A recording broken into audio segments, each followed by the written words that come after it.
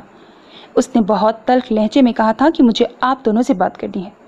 گھر میں شادی ہونے کی وجہ سے وہ بے حد مصروف تھے، مہمانوں سے گھر بھرا ہوا تھا، اسی لیے انہوں نے روحان سے کہہ دیا کہ وہ شام کو اس سے بات کریں گے۔ لیکن روحان کا گستاخ لہجہ انہیں غصہ دلا گیا۔ اس نے بے حد بدتمیزی سے کہا کہ اسے ابھی بات کرنی ہے۔ اگر مہمان نہ ہوتے تو شاید وہ اسی وقت اس کی بات سن لیتے، لیکن مہمانوں کے بیچ انہوں نے بس اتنا کہہ دیا کہ وہ بعد میں بات کریں گے۔ انہیں سمجھ نہیں آ رہا تھا کہ وہ اس حد تک بدتمیزی کا مظاہرہ کیوں کر رہا ہے، کیونکہ انہوں نے اپنی اولاد کو بدتمیزی ہرگز نہیں سکھائی تھی۔ آخر ایسی کون سی بات ہے جس سے وہ ہر لحاظ بھلا چکا ہے؟ وہ خود بھی جاننا چاہتے تھے، لیکن فی الحال ایسا ممکن نہیں تھا۔ وہ اس کو شام اپنے کمرے میں آنے کا کہہ چکے تھے۔ روحان نے بس ہاں میں سر ہلا دیا۔ اس کے بعد صفدر شاہ اپنے کاموں میں مصروف ہو گئے، لیکن تھوڑی دیر پہلے اس کا یہ لیا دیا انداز پاکیزہ بیگم کو بھی پریشان کر گیا۔ وہ تو اسی وقت اس کی بات سننے کو تیار تھی، لیکن اس نے کہا تھا کہ وہ دونوں سے بات کرنا چاہتا ہے۔ پاکیزہ بیگم کو تو کچھ سمجھ نہ آیا۔ آج اس کی گستاخ لہجے میں اس کے باپ کا لہجہ بول رہا تھا۔ رخصتی بے حد رنجیدہ ماحول میں ہوئی تھی۔ اس کے اتنے زیادہ رونے پر زیار اور سکندر شاہ کی آنکھیں بھی نم ہو گئیں۔ صفیہ بیگم کو تو آج کل رونے کا بس بہانا چاہیے تھا۔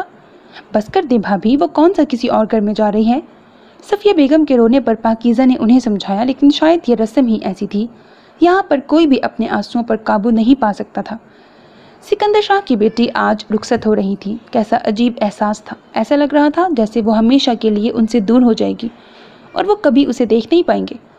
زیار یہ سوچ کر پریشان تھا کہ اب وہ اپنی بہن پر پہلے جیسا حق نہیں رکھ سکتا۔ اب اس پر بہت ساری ذمہ داریاں آنی تھیں۔ اس کی چھوٹی سی گڑیا اب اپنا گھر سنبھالے گی۔ شیر نے سب سے وعدہ کیا تھا کہ وہ لالی کا بہت زیادہ خیال رکھے گا۔ اس کا بھی یہی کہنا تھا کہ وہ کون سا اسے لے کر کسی دوسرے شہر جا رہا ہے، رہنا تو اسی حویلی میں ہے۔ لیکن اس رسم کے پیش نظر سب لوگ ہی پریشان تھے۔ قرآن پاک کے سائے میں اسے رخصت کیا گیا۔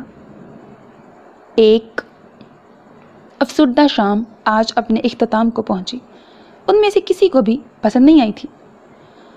باہر شادی کی رسم اپنے عروج پر تھی۔ پاکیزہ بیگم اور صفدر شاہ اس کے انداز سے تنگ آ کر اسے کمرے میں بلا چکے تھے۔ تقریباً 1 گھنٹے سے اس کمرے میں بحث و مباحثہ چل رہا تھا۔ وہ مسلسل بدتمیزی کر رہا تھا۔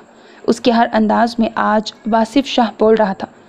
وہ پچھلے 1 گھنٹے سے مسلسل اس کی بدتمیزی اور گستاخانہ لہجہ برداشت کر رہے تھے۔ یہ سب کچھ ہو رہا تھا مارچ کی بیٹی کے لیے، جو کوئی غیر نہیں بلکہ ان کی بھانجی تھی۔ اس لڑکی کے لیے وہ آج ہر حد پار کر گیا تھا۔ اس کی باتیں اور انداز سننے کے بعد پاکیزہ بیگم کو ایسا محسوس ہو رہا تھا جیسے ان کی ٹانگوں میں جان ہی نہیں ہے۔ منہ سنبھال کر بات کرو، تم اپنی ماں سے بات کر رہے ہو۔ صفدر شاہ کا دل چاہا کہ وہ اس کے منہ پہ تھپڑ لگا دے۔ نہیں صفدر شاہ، میں ایسی عورت سے بات کر رہا ہوں جو اپنے شوہر اور بچے ہونے کے باوجود غیر مرد سے ملتی رہی۔ ایک ایسی عورت کی بات کر رہا ہوں جو رنگے ہاتھ پکڑے جانے پر اس کے شوہر نے موقع پر اسے طلاق دے دی۔ میں ایک بد کردار چٹاک۔ ان کے صبر کا پیمانہ لبریز ہو چکا تھا۔ وہ ان کے منہ سے پاکیزہ کے لیے ایسی باتیں سن کر اپنے ہاتھ کو روک نہیں پائے اور ایک کے بعد ایک تھپڑ سے اس کا منہ لال کر دیا۔ گستاخ، بے غیرت، اپنی ماں کے لیے ایسے لفظ استعمال کرتے ہوئے تمہیں شرم نہیں آتی؟ کون سی پٹی پڑھ کر آیا ہے ماں باپ کو غلط اور دنیا کو صحیح ثابت کر رہا ہے؟ ماری جیسے گھٹیا شخص کی بیٹی کے لیے تو اپنی ماں پر الزام لگا رہا ہے۔ کیا جانتا ہے تو اس شخص کے بارے میں؟ وہ تیرا ہمدرد ہے؟ میں نے خود اپنی بہن کا ہاتھ اپنے ہاتھوں سے توڑا تھا کیونکہ وہ بے غیرت انسان میری بہن کے لائق نہیں تھا۔ میری بہن کی موت اس شخص سے بچھڑ کر نہیں بلکہ اس شخص کے ظلم کو سہ کر ہوئی تھی۔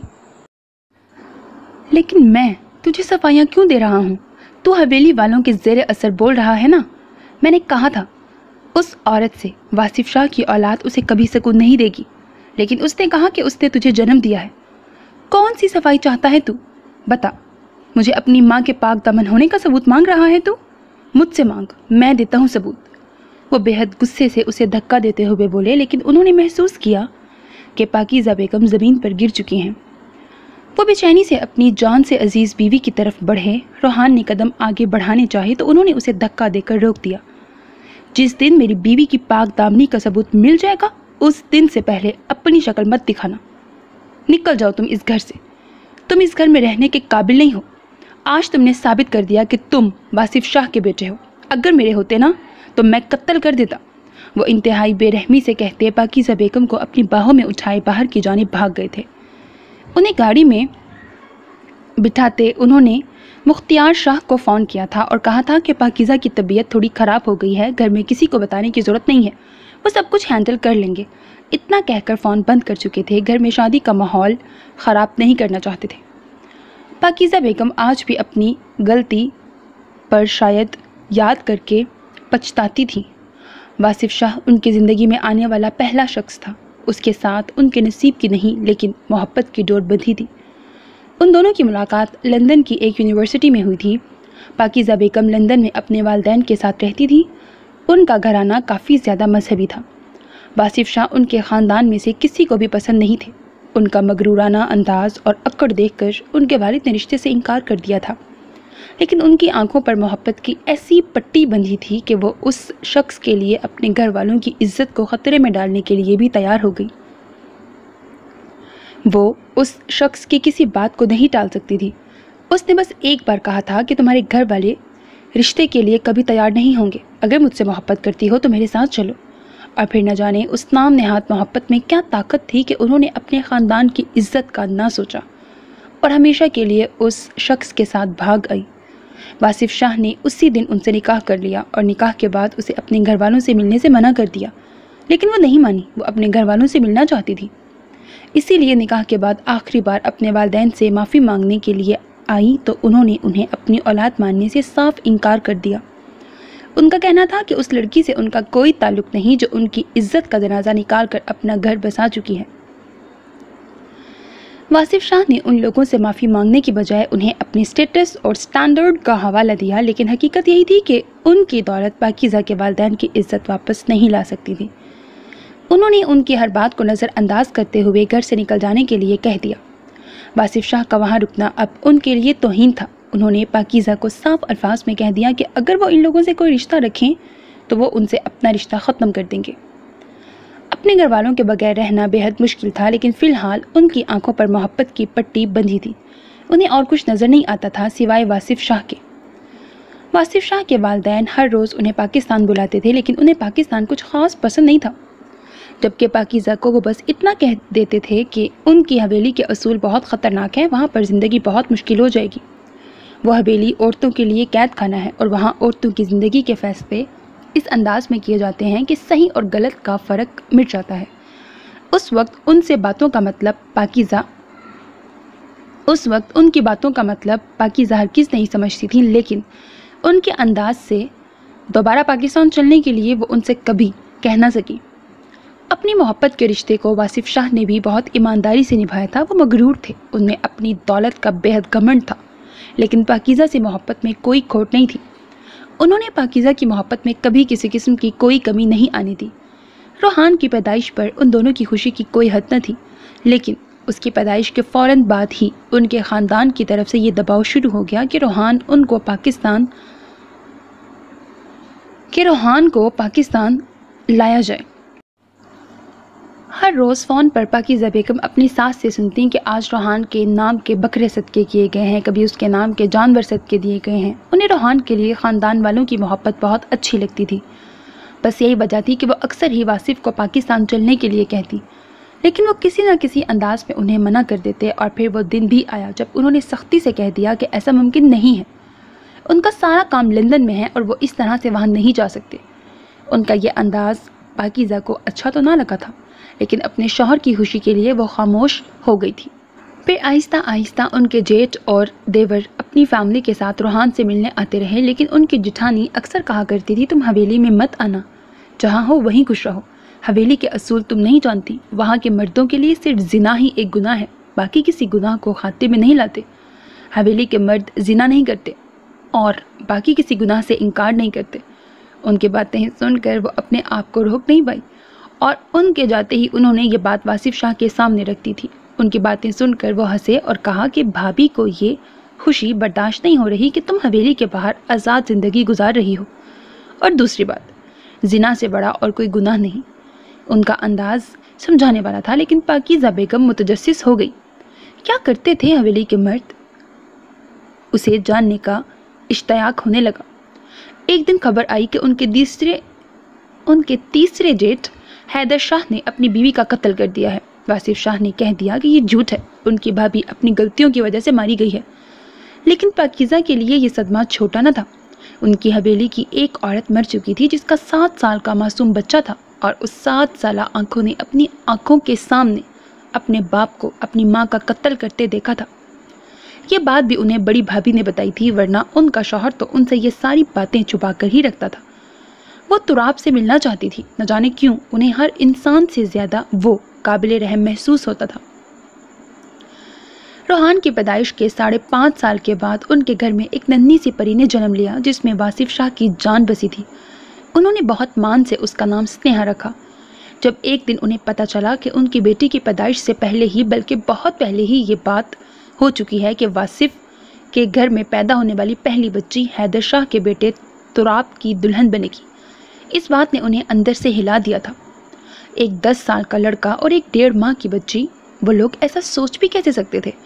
انہوں نے صاف انکار کر دیا تھا، وہ کبھی بھی ایسا نہیں کرنا چاہتی تھی۔ انہوں نے کہا تھا سنیہا اپنی زندگی کا فیصلہ خود کرے گی، وہ کبھی بھی اپنی بیٹی کو کسی کی بے حسی کی نظر نہیں ہونے دیں گی۔